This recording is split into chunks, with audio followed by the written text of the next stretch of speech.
Welcome, everybody, to today's webinar, Global Perspectives on Community Change. My name is Liz Weaver, and I'm the co-CEO of the Tamarack Institute and strategic lead of the Tamarack Learning Center. Today, myself and Megan Courtney of Inspiring Communities will reflect on 25 years of collective wisdom in community change from Canada to New Zealand. You'll hear about some of the most important shifts in the community change landscape and what this means for your own initiatives. Most importantly, we'll provide insights into the challenges, themes, principles, and issues that we believe will affect the next decade of community change work. It's now my pleasure to introduce my co-presenter, Megan Courtney. Megan is the founding member of the Inspiring Communities core team, and amongst many things, leads the coordination of the IC team activities. She's a firm believer in the power of local people and places to do amazing things and loves working alongside communities to help make locally led action happen. Welcome to the call, Megan. Oh, kia ora, Liz. Great to be here, and I just can't believe it's 10 years since we started these conversations. I can't believe it either. It goes by in the blink of an eye, I tell you. Welcome. We're trying to do this across big distances, so very happy to have you join us. It's late in the night in Canada, and I think early in the morning in New Zealand. Lunchtime for us. Oh, there you go. So thanks, Megan. We're now going to move to the first part of our webinar where we'll go into detail on the four main ideas in the paper, what we've been noticing about community change. Megan, before we start, I wonder if you can tell us a little bit about Inspiring Communities, maybe your vision and your mission. Yeah, sure. So Inspiring Communities, 10 years old now, and we support a network now of about 2,800 people across Aotearoa, New Zealand. That's made up of agencies, communities, individuals, all people that are really passionate about communities and want to learn and share from each other. So we're kind of a bit of a backbone organisation, I guess, for a broader social change movement here in New Zealand. And over the last 10 years, we've had to work out what it is we can do to best help. And we've kind of look at four main roles now. So one around learning, understanding what this thing is called community-led development, and how we can create and share knowledge and wisdom that everyone can benefit from. The next bit's around building capability, because we understand the skills to do this work is different than our business as usual, perhaps from a decade ago. So that leads us also into kind of connecting, because we all have amazing things happening in different parts of the world in our individual countries, but often we get so busy we don't get to share and kind of cross-fertilise those so that we can, I guess in the Tamarack words, rob and duplicate the best of what we're all doing to inspire new action. And the last bit is around influencing. So Inspiring Communities sees we've got a role to support changing the kind of conditions for locally led change in New Zealand to make it easier for communities and collaboration to happen. So over the last decade, we've noticed lots of change. The term community-led development is much more in use. And it feels like we've gone from why this work matters to, well, how do you do it? Great, and I'll tell you a little bit about Tamarack. We've been around for 15 years, so just slightly longer than Inspiring Communities. And the work actually falls into two pieces. The first piece is the Learning Center, which I lead at Tamarack, and we have these ideas that we follow and try to advance capabilities for our partner organizations in these 5 areas. And then our practice work, much like the work of Inspiring Communities, our practice work is really based in community. And so it falls into 2 areas. Vibrant Communities Canada is a network of 176 cities across Canada and the US that are working on place-based poverty reduction work. And Deepening Community is it is a lot like community-led development. It's really citizens at the center and how citizens can connect with one another. I think now we'll go into the what we've been noticing part of the paper that we co-wrote together. And the first thing that we started off in the paper talking about was around these frameworks for change. And I know that you at Inspiring Communities, you and your team have really put a lot of solid thinking into your framework for change. So I wonder if you might be able to take us through that, Megan. Yeah, sure. So there's a couple of things that now emerge after our 10 years of working in and with communities here in New Zealand. And the first thing is around the principles framework, and then kind of how we've also linked that into a theory of change. So I guess in terms of communities and thinking about them, as we know, multiple ways of defining them: communities of interest, online communities, ethnicity, etc. But back in 2008, we took an intentional, I guess, viewpoint that communities of place was a really important locus. So that's been our focus, the place. So if we think about how that works into a framework, so when you have an intentional focus on place, or whenua, as it's known here in Aotearoa, New Zealand, so whenua is the Māori word for place. So here in New Zealand, with our Indigenous Māori community, the notion of place, tangata whenua, or the people of the land, Māori people, have a really strong connection to the land and have worked for centuries in ways that value and enhance local people and that place. So community-led development to us is about all we can bring in terms of our various contributions, whether people be a local resident or a government agency or a local business, or people from the local iwi or tribe, or a community organisation. Community-led development is about all our connections and how they come together to make our communities stronger and thriving, really. So within the essence of that framework, I guess the notion of community-led development isn't new. Communities have been working together and doing amazing things forever. But I guess what's a little bit different in how we're seeing community-led development now is the importance of the importance of collaboration. It's not just about local people, local residents doing things on their own. It's about all of our contributions. And I think the other difference we're seeing now is linking the systems change with the activating communities, because to get things to go beyond projects and taking the small steps that lead into bigger change, we need to also be changing systems at the same time. In terms of principles, we've worked out in the last 10 years that community-led development is a way of thinking and working together. It's not a model as such, but it's underpinned by 5 kind of key ways of working that have emerged from watching and looking at communities doing cool stuff here in New Zealand from the last decade. So just briefly to touch on those, growing from local visions, totally key. What people will do will be different in different places. So what you might do is together in Carterton or Whitehorse or Montreal will be completely different and has to come from the bottom up. The second one is about building from strengths and assets, seeing everyone has something to contribute and everyone has resources and gifts. Often we need to connect them up and leverage them in much more intentional ways, but also pay attention to the people and parts of our communities are often excluded or ignored. So making sure that everyone's included. The third bit around collaboration, principle being really key as well. But again, thinking about the different perspectives and different ideas and different partners that can be brought together within that concept of a local ecosystem. The fourth one around leadership, totally key here. Investing in growing people and joining up leaders in communities, really key. As is developing good community processes. So it's not just about projects, growing people and great process, also really key. The last one, I guess, learning by doing there is our shorthand for adaptive planning. In the old ways of thinking, where you could plan the work and then just work the plan, it doesn't cut the mustard anymore, can't do that.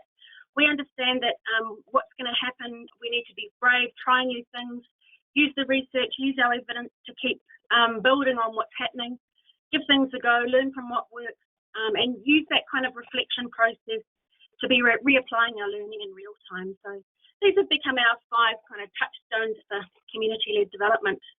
And I guess moving on, how does that relate to how we understand how community change happens? The theory that we've kind of started to document definitely has the principles that I mentioned in the middle, and it understands community-led change as a developmental process, starting from the sense that the knowledge that all communities have the innate ability to thrive. Some may need more support than others to help realise that potential. But it's not what a community does or decides to act on that matters most, it's how they go about doing that. So community-led development doesn't start with a big bang. It's a work of small steps, and one thing does lead to another.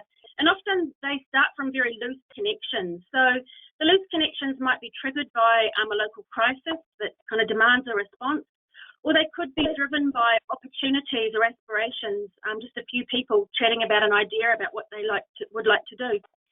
So as they connect, they move forward together, and as they kind of do things together, their capacity to act becomes stronger.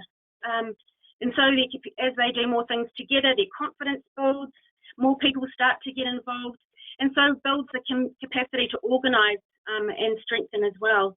And that leads into more people coming to the tables, maybe working on some more complex things together, and the collaboration elements become stronger as well. So eventually, as we know, these things aren't straight lines. We move forward and back.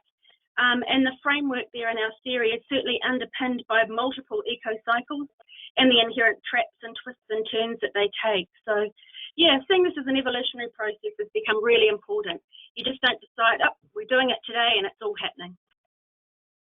I think that's really interesting, just the kind of moving back and forth and, really building capacity all the way through, but capacity to go deeper and deeper in each of the steps. And sometimes I think you're absolutely right, you move forward, and then other times you do move back, because things are sometimes successful and sometimes they aren't as successful as we hope they might be. At Tamarack, we have I think what you have done in terms of your theory of change is that you really kind of looked at how people grow their capabilities and grow in collaboration with one another. What we've kind of done in terms of our learning center is really looked at what are the practices that people need who are community change makers, and then how do we as we lead this work at Tamarack, how do we support those kinds of practices? And so we've kind of looked at the 5 core practices that we think are critical, for community change makers to be to have that capacity to grow and the capacity to lead. And so I think there's quite a few similarities in our design.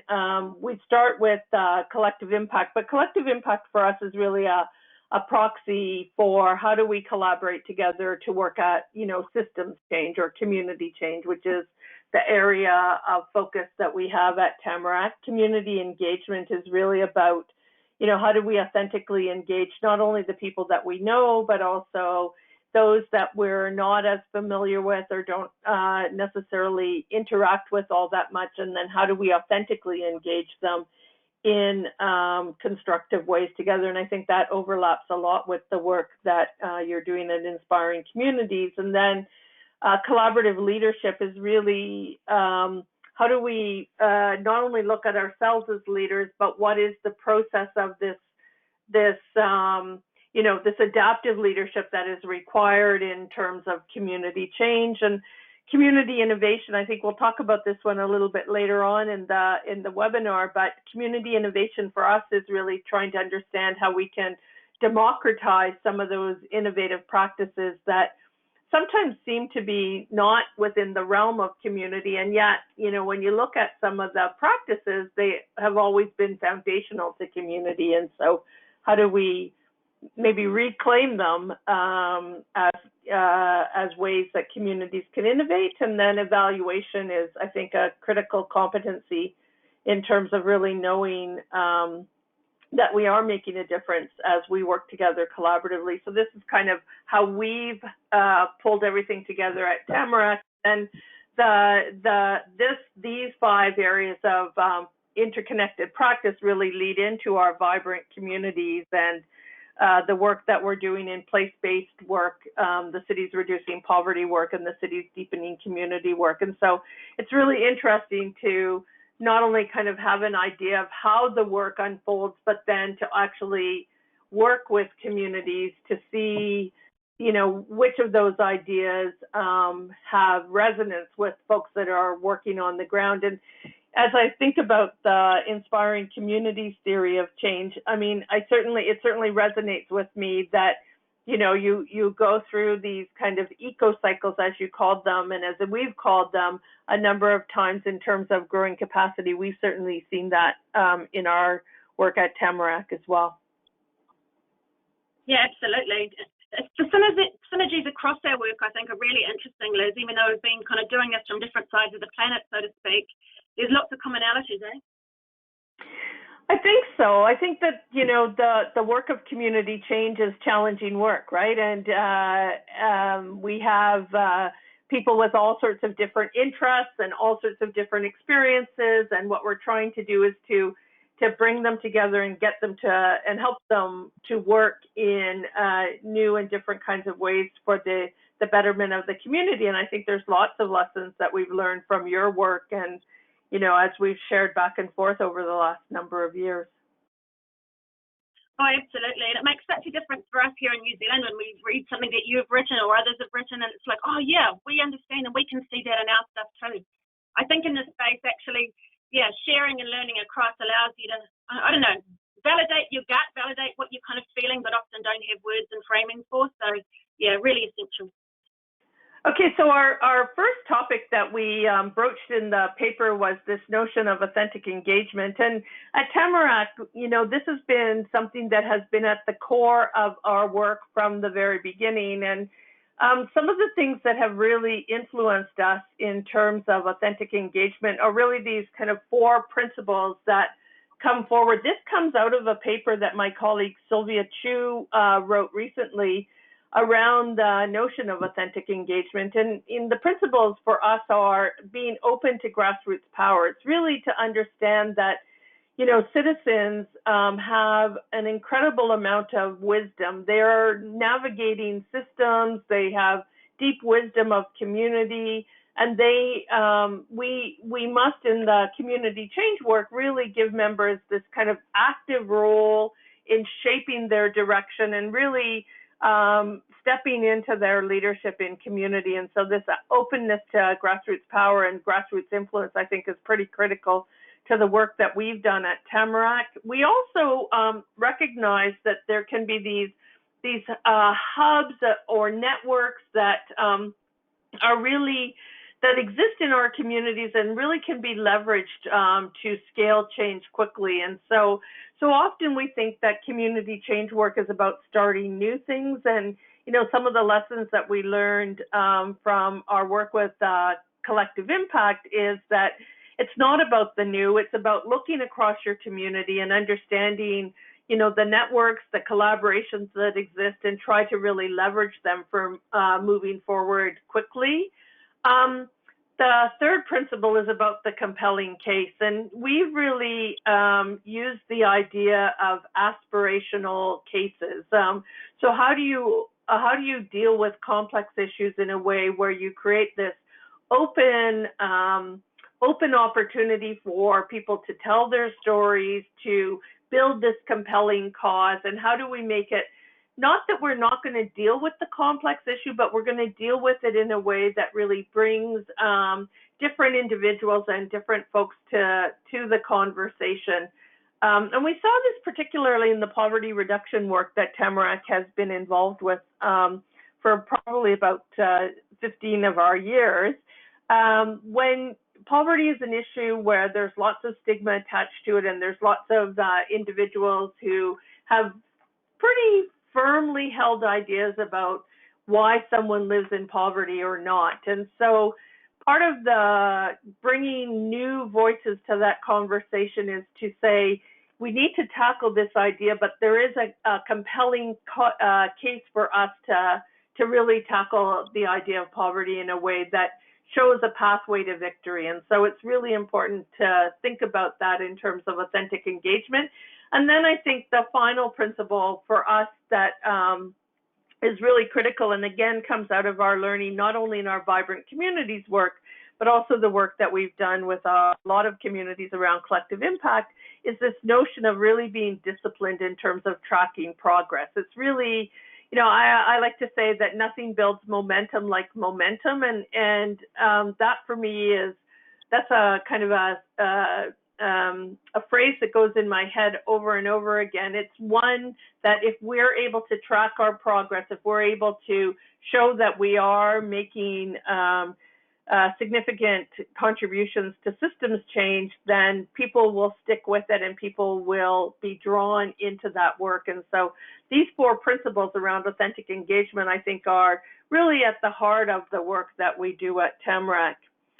So let's move on to the next big idea that we tackled, which is this notion of adaptive leadership. And so, Megan, maybe I'll turn this one over to you, and you can share some stories of things in New Zealand that have happened that have really, for you, illustrated adaptive leadership. Yeah, sure. So I think I mentioned it in the paper, the whole notion of leadership in New Zealand is quite a thorny one. We have this kind of phrase, tall poppy, which is about people that are kind of seem to be leaders always have to watch out because someone will be ready to knock them off. So standing up often is a really hard and scary and brave thing to do. So with that in mind, how do we kind of, build communities that are full of leaders? Because we know that community-led development is all about, building and growing the leadership of everyone. Because if we want our communities to grow, we've got to kind of build that collective contribution towards it. So when we think about building leadership, we kind of have thought about leadership as anyone that's taking an action to influence change. So it's been as much about the people at the front, for want of a better word, as kind of people in grassroots on the ground taking really small steps. So kind of, I guess, bringing together active citizenship and the notion of leadership. So if we think about adaptive leadership, then seeing it as a really dynamic process that, is about thinking, engaging, acting, learning, and changing tack. And there's going to be a different approach that's needed at different times for different conversations and different actions and activities that communities have underway. So seeing our places as full of leaders has been really important. And the little picture that you have there is from a weekend that we did called Boost a couple of years ago that involved a group of neighbourhood leaders in the Bay of Plenty area of the North Island, the kind of middle of the North Island. We had, the group was from age 16 to 80, and it was fantastic. And actually thinking of the people that we were working and learning from together, all as leaders, whether they were coaching sports teams or trying to save kiwi birds, running community hubs, standing for public office, teaching and supporting families to garden. There was a huge diversity in terms of the people in the room, and we did a lot of stuff over knitting. But the kind of notion that we've all got something to gain and share from each other in our work, and it doesn't matter if you're working in government or in a community organisation or as a kind of a volunteer, thinking about how we can all kind of contribute to grow this notion of what we've kind of coined leaderful communities. So with that in mind, the work of Joseph Raylan and around kind of leaderful organisations has been quite pivotal for us in kind of talking about the kind of leadership that makes a difference in the community-led space. So the kind of approaches that Raylan kind of talks about there being, leadership that's concurrent, collective, collaborative, and compassionate. And I think the notion of compassionate is even more important now. There's been a lot of talk here about, in the last couple of years, about even notions of love. The Māori word is aroha. So how do in our work do we bring more aroha, more kindness, more caring? So seeing our work as much as looking after people as kind of, promoting and growing change. And I think we've noticed it as well, even at the national level. So our new Prime Minister, Jacinda Ardern, has been out front kind of leading around a new kind of politics that's needed both here in New Zealand but also internationally. So there's more about the human side and our connections, and I guess we all have choices about how we show up in the world for ourselves, for our families, for our colleagues, for our towns and for our countries. So this notion of aroha and love and compassion in our work, I think we're seeing more of that as an essential attribute of leadership that perhaps wasn't as well as understood a few years ago.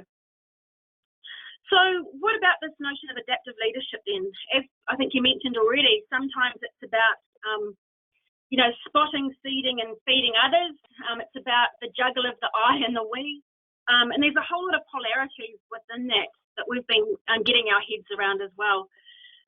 So the way that we've tried to express this is kind of understanding leadership as learning. So sometimes you'll be leading from behind, sometimes you'll be leading from out front. And that notion of the tide kind of rolling back or a swinging pendulum, sometimes these things can appear as either ors, or rights and wrongs, but actually leading from the front and leading from behind are all part of the same whole. And where you need to be on any particular day will always depend on whatever's happening. So thinking about our communities like the tide kind of all in motion, always in motion, and that we really kind of, leadership's a bit like riding a surfboard on the sea at times. So in terms of thinking about some of the polarities and how they play out,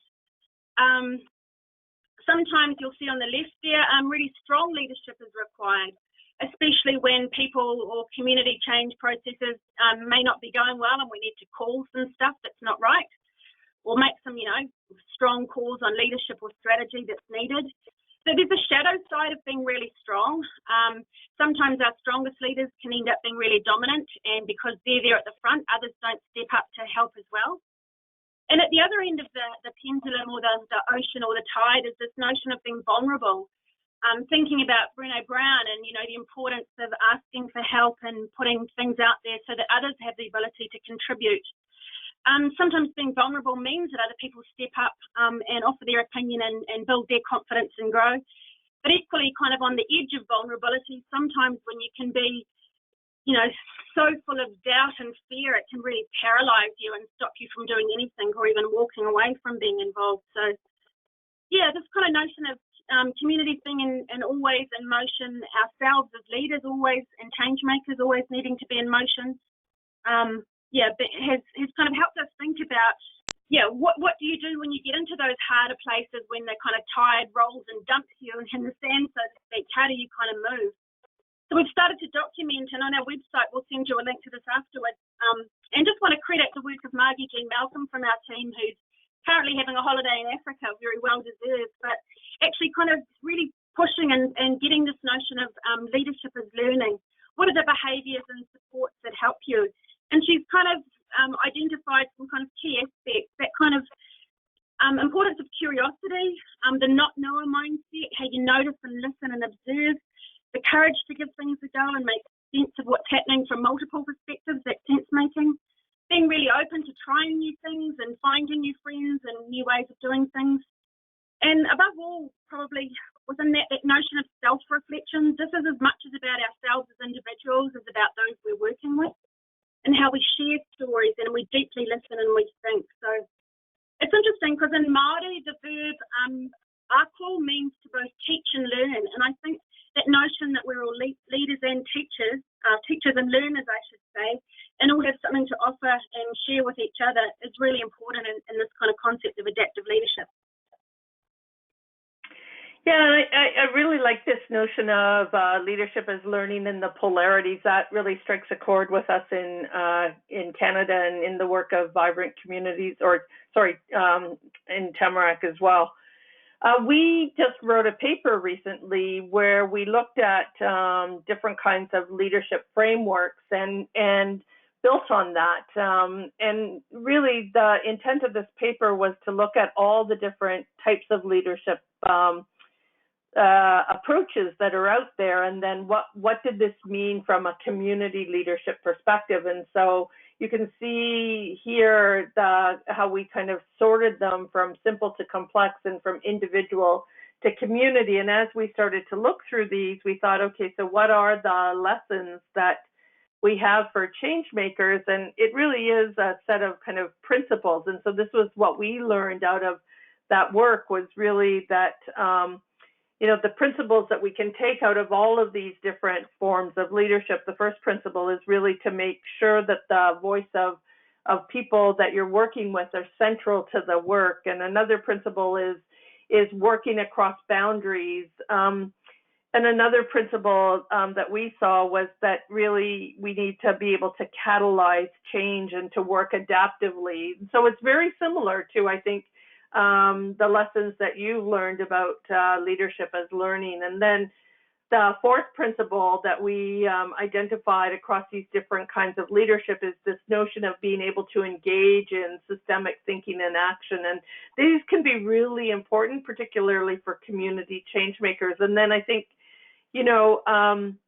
what I like about the polarities is this notion of both being strong and being vulnerable. And I think that for me speaks to, being courageous, right? Being able to understand when your leadership has to be strong, when your community leadership has to be strong, and you have to take decisions, and then when you can be vulnerable or you can let others lead. And so I think that these are, there's a lot of similarities in terms of thinking about adaptive leadership.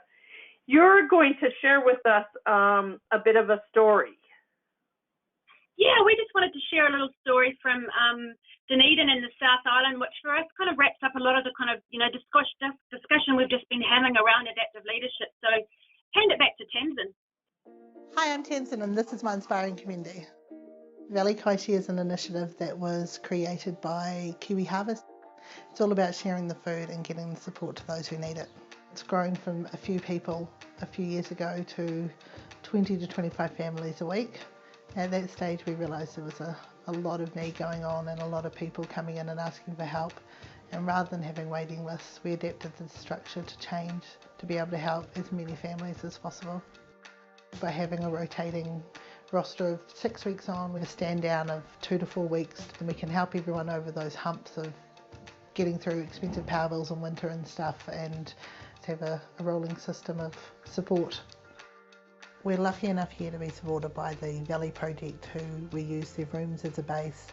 We use the Valley Voice newspaper to be able to project our needs and what we do and get those contacts in from local volunteers and those needing the help. We have the community garden just up behind us, who help provide resources as well as a chance for families to learn a little bit more about gardening and to be able to help provide for themselves.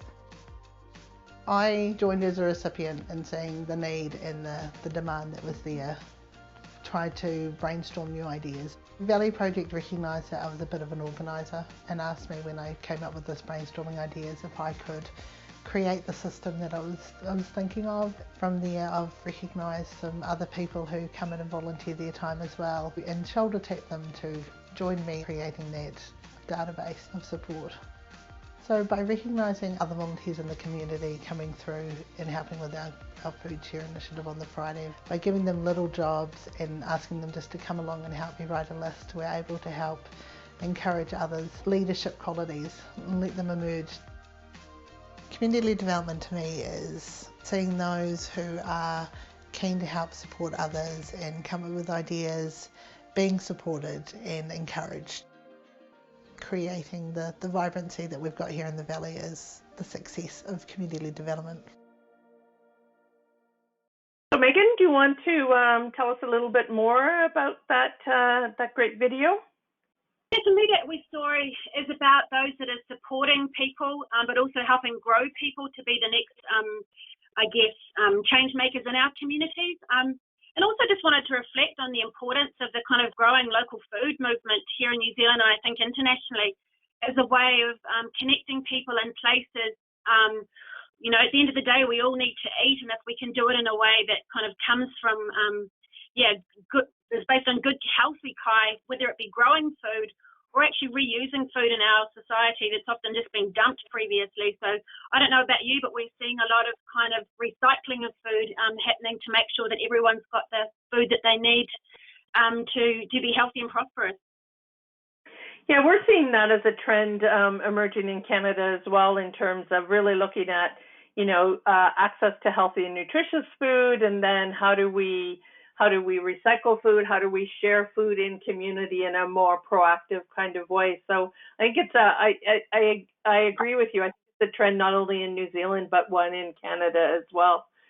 The final big idea that we explored before we looked forward to the next decade was this notion of social and community innovation. And I think for me, this has been something that at Tamarack we've been thinking about. How do we bring the innovative practices back to community? And I know I recall one of our first conversations, Megan, where you and I were saying, well, in social innovation practices, they call it ideation, and in community, we call it brainstorming. And I think that for me was a little bit of a light turner because I do think that, you know, communities are resilient, and communities for the longest time have been finding innovative and creative ways to solve some of their challenging problems. They just haven't necessarily always had all the resources or all the tools or all the opportunities to be able to do that. And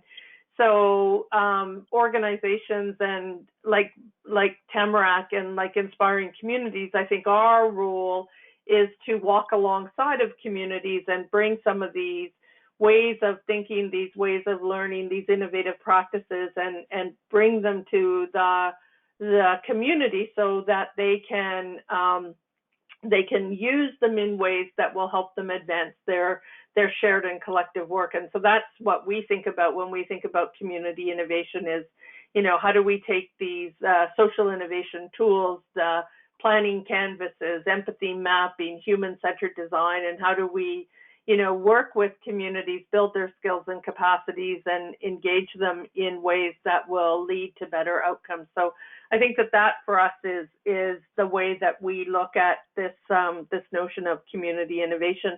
Anything you want to add, Megan? Yeah, I think the kind of whole notion of innovation is really important in itself. That whole thing, you know, going back to Einstein about, you know, we're not going to create the solutions by the old world thinking. It's like, I think, challenging us all to think about the different tools that we need to have in our toolbox if we're going to create the change that we want to kind of see in the world. And it's really easy, I think, for people just to be fixed on your own way of thinking and doing. But this whole notion of being open and taking and picking and choosing, there's no right, I guess I've learned in the last 10 years, there's no one right tool or one right framework for any of this stuff. I think the trick of it is to be able to spot what might be useful for what, you know, you're doing at the moment, and to open and welcome new ways of thinking and adapt them for what you're doing. Yeah, I think that will help make a big ongoing difference. But I guess in terms of the light bulb moment, that conversation we had a few months ago, just also thinking about how we make sure in our work as capacity builders and capability builders that we don't try to make this stuff too technical and over professionalize it. Because I think if we really, going back to your principles of authentic engagement, if we want to make sure that the grassroots movements are really strong about this, the simple and as kind of clean and as bottom-up enabling as we can make this work as possible is really important, so that we don't have to, communities don't have to hire professionals in order to help them or to do their stuff for them or with them. I think that's really important too, because there's a whole lot of stuff that is latent in communities. We just need to, I guess, people are just stepping back into their power, and encouraging that is really important.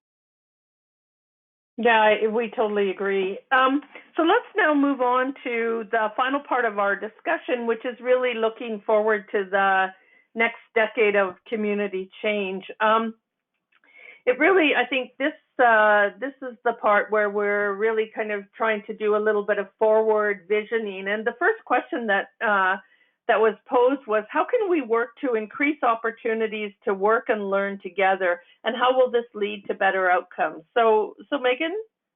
Yeah, I mean, I think even what we're doing right now is really important. You know, speaking across countries, connecting up with kind of change makers across the world is really important. Yeah, what are we learning? What are we seeing? And trading that? Because I think the more we can keep this kind of open source is really important to growing and strengthening change from that kind of bottom and middle up.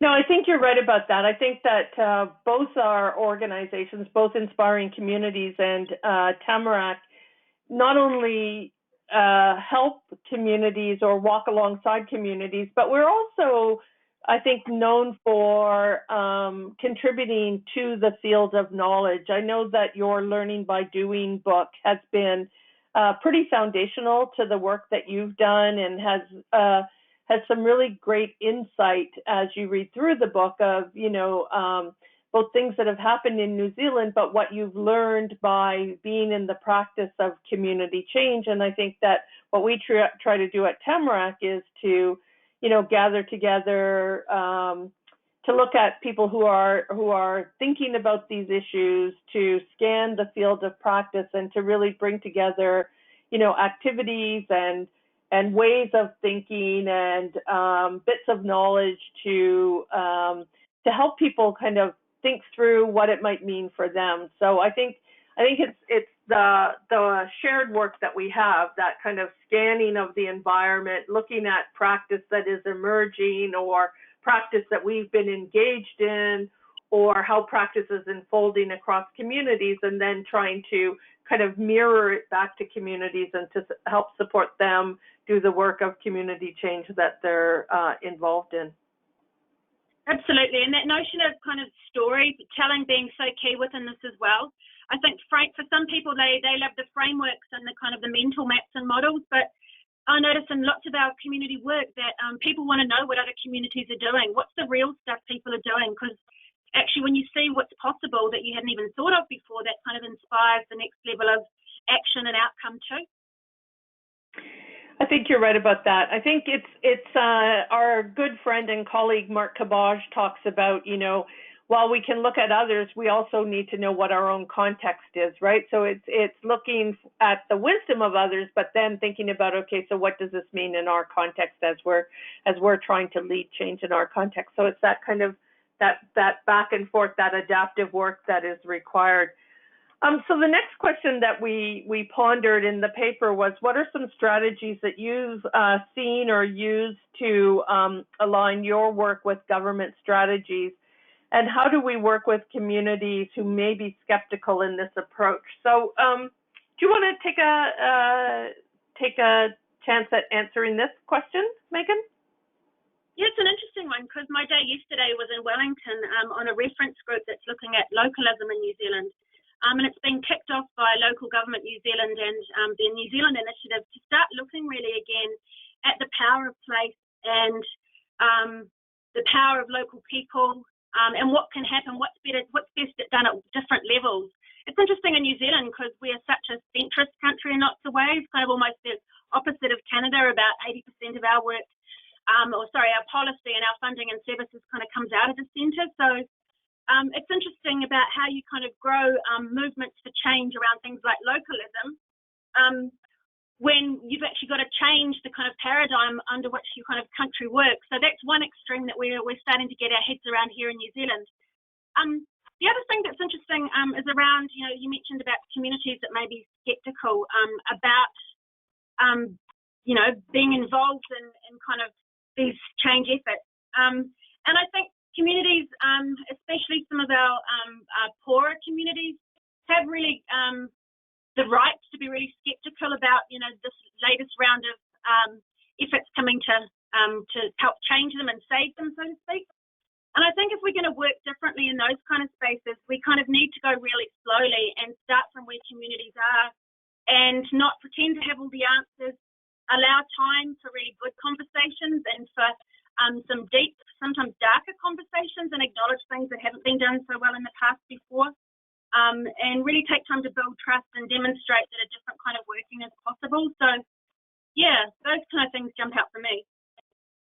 Yeah, I think I would agree with you. The whole idea of readiness is a really important factor, right? And to build readiness, you have to do things together as a community, and some communities have that, and other communities have are a little bit further behind on the continuum, or haven't had the ability to build that collaborative readiness that I think is important in community change work. And so I think you're right about that. I think they have the right to be skeptical, and that we have to think about the pace of the work and how the work unfolds in those communities and the types of conversations that we have in those communities. The next question that we tackled in the paper is, what does it mean to invest in community change leaders, and how might we better equip and support context experts in our communities? And so this notion of context experts is one that was introduced to us at Tamarack a couple of years ago. And really, for us, a context expert is a citizen. It's a citizen who understands what their local context is, how they navigate their way in community. They are the experts of that navigation. They know the systems that they're bumping up against or the systems that are helping them navigate successfully. And I think sometimes we only look to content experts, the people that are employed, whether in government or in organizations, and we don't look to the other side of the equation, which are the context experts. And I think that there are different ways of having expertise in community and ways of knowing, and both content and context experts bring things to the table that are incredibly valuable and help us kind of unpack the complexity of whatever it is we're trying to tackle in community. And so it really is, supporting them. It's thinking about how can we equip them and how can we support them. And I think, some of the lessons that we've learned at Tamarack is to ask them how they would like to be equipped and supported, and then B, figure out how to do that, right? Whether it's, through additional training, whether it's walking alongside them as allies, whether it's shifting how resource flow happens in community to support their expertise coming to the forefront, whether it's as simple as figuring out how meetings occur and how dialogue within those meetings might flow in a different kind of way to hear all the voices in the room. So I think it is about the intentionality behind really investing in and supporting community change leaders from all different domains and from all different sectors. That's some of the things that we really learned about in our work at Tamarack. What about you at Inspiring Communities? Well, I really love the notion of content and context experts. And was it Sylvia's paper, I think, first floated that, that I thought, oh my gosh, that makes so much sense. And I think when we talk about context experts especially, that kind of notion, as you mentioned, of, there's no one size fits all. And how do you actually kind of take that time and be intentional, as you just mentioned, to see where those people are, where's the talent that's ready to be kind of spotted and grown, and how also, I guess, we also think about what they may be ready for and how we wait if they're not, and or look for others that can support them in those journeys as well. I've noticed that in terms of the kind of context experts, there's need for process development and also investment that's about growing people over a longer period of time. Often there's money that goes into engagement phases and co-design processes, but actually thinking about how we support those people in their communities over the 10-year period, not just over those initial phases, I think is really important.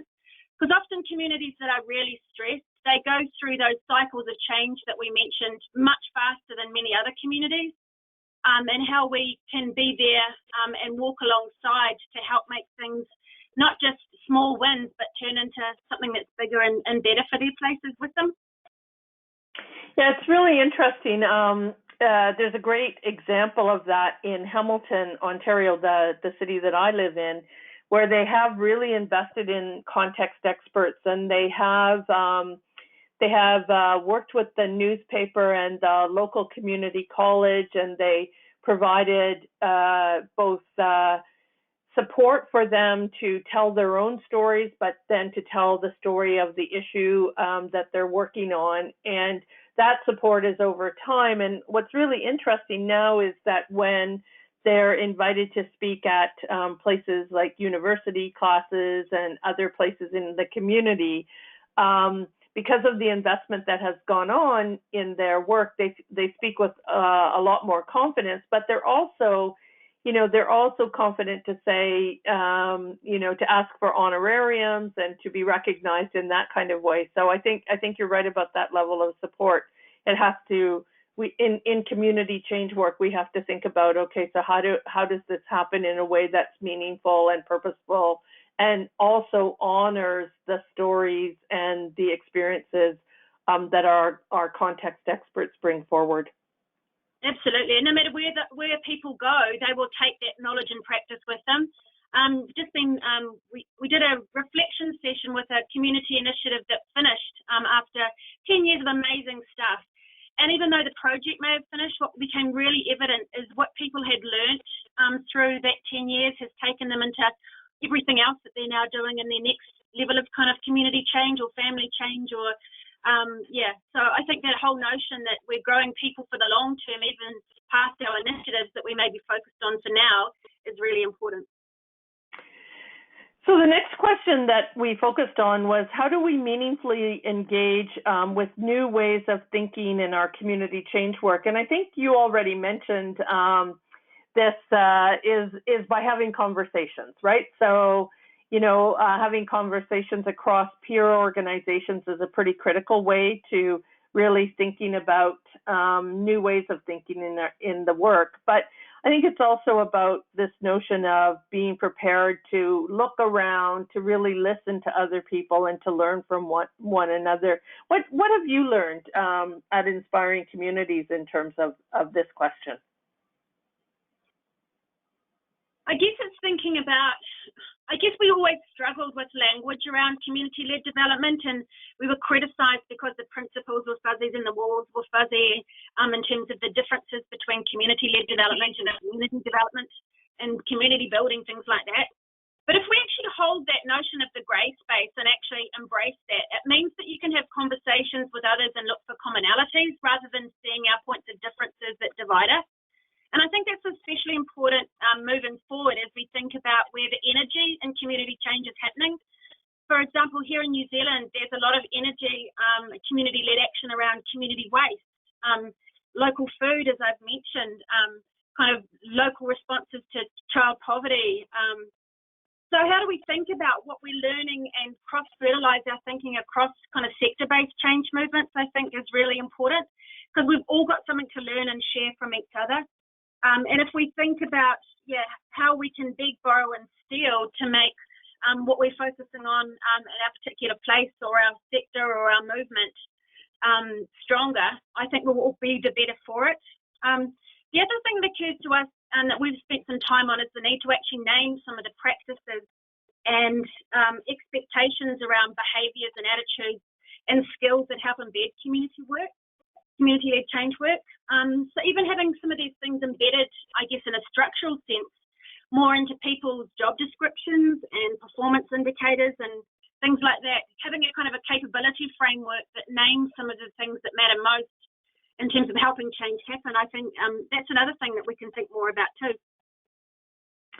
So in our final question, Megan, is really something that I think we in Canada have a lot to learn from the work that you have all done in New Zealand. And this is really the question about what does it look like to better support Indigenous community change efforts. I think, my sense of having visited you once in New Zealand and hoping to come back again is that the way that you have been thoughtful in your practice in this area is one that we could learn from. So I wonder if you might be able to speak to this question.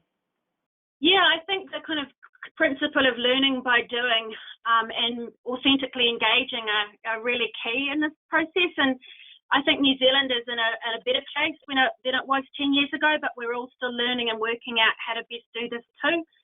I think in terms of Indigenous communities, starting from that place of actually deep listening and understanding rather than we've got the answers, we're here to help you, is really important. And sometimes that can mean engaging and listening and offering and giving rather than, before we request things of other communities or Māori communities, actually stop and listening and doing something for others, seeing where they're at, how we can help them and support them, and see where the whole community can get in behind their efforts is really important. So things here about time to build relationships, entering with kind of good faith, taking time to build trust, small steps, and just walking at the pace of the partners that we're engaging with feel really right. Because at the end of the day, whether you're Māori or whether you're a new migrant into New Zealand communities, actually building a collective sense of identity, place, belonging is something we've all got to kind of work together to achieve. So, I think, listening, learning, and being a learner in this process really important. There's a lovely quote that I heard a couple of weeks ago from a Māori elder that talked about being here for the shareholder who doesn't die. And I think that notion of intergenerational change and intergenerational sustainability and longevity, there's wisdom in Indigenous communities that have so much importance for all of us in community change efforts. We've got so much to learn.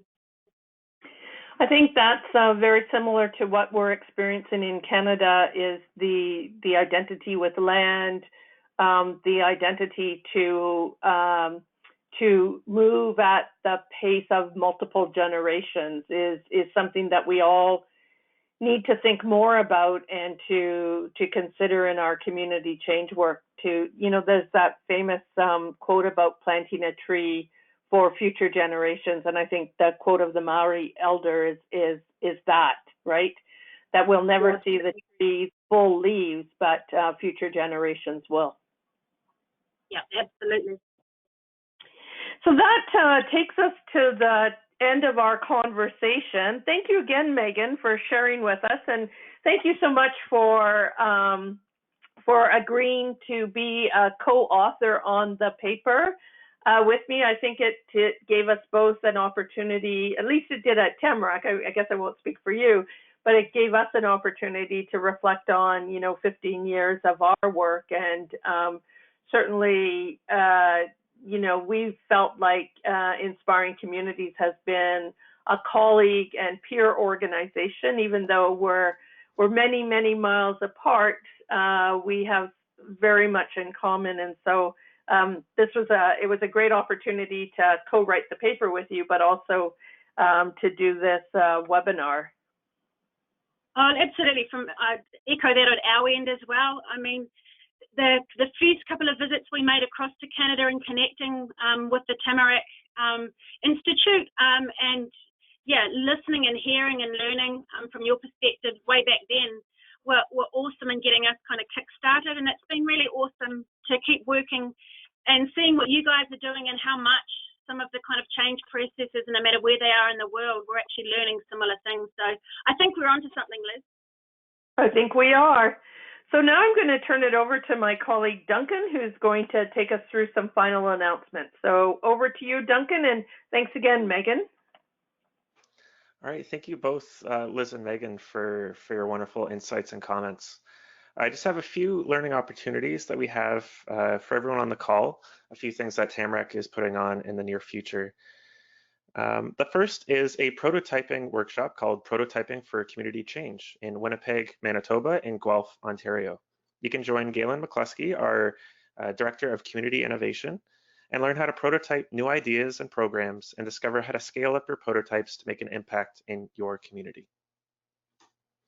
We're also putting on a workshop called Evaluation Plus Design, Evaluating Systems Change, running from November 13th to 14th in Calgary, Alberta, in Canada.